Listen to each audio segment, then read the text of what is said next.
অখিল গগৈ ডাঙৰীয়াৰ যোৱা 5টা বছৰ মই যি অধ্যয়ন কৰি পালো, অখিল গগৈ ডাঙৰীয়া এজন ধৰ্ম নিৰপেক্ষ মানৱতাবাদী মানুহ।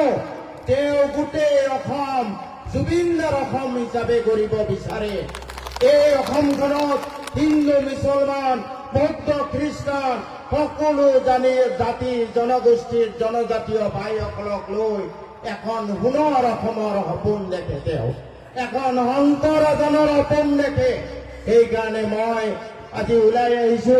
আমাৰ ডাঙৰ ককাই আব্দুৰ ৰছিদ মণ্ডল ভাই যোৱাকালি তেখেতৰ হাতত হাত ধৰি ৰাইজৰ দলত যোগদান কৰিছে। আমাৰ উদ্দেশ্য এটাই যে গোটেই অসমত কাৰো প্ৰতি আমাৰ হিংসা নাই, সকলোৰ প্ৰতি আমাৰ মৰম আছে। With malice towards none and goodwill for all. কাৰো প্ৰতি ঘৃণা নাই, সকলোৰে প্ৰতি আমাৰ মৰম আৰু স্নেহ আছে।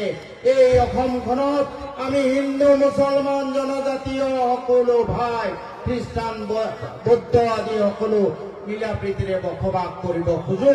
আৰু সেইকাৰণে অখিল গগৈ ডাঙৰীয়াৰ হাত মজবুত কৰিবলৈ আজি মই ৰাইজৰ দলত যোগদান কৰিলো।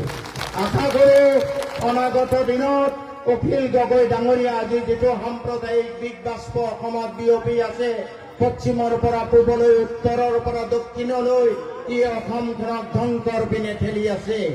এই পুতিগন্ধময় পৰিৱেশৰ পৰা আমি ত্ৰাণ পাব লাগিব, উদ্ধাৰ পাব লাগিব।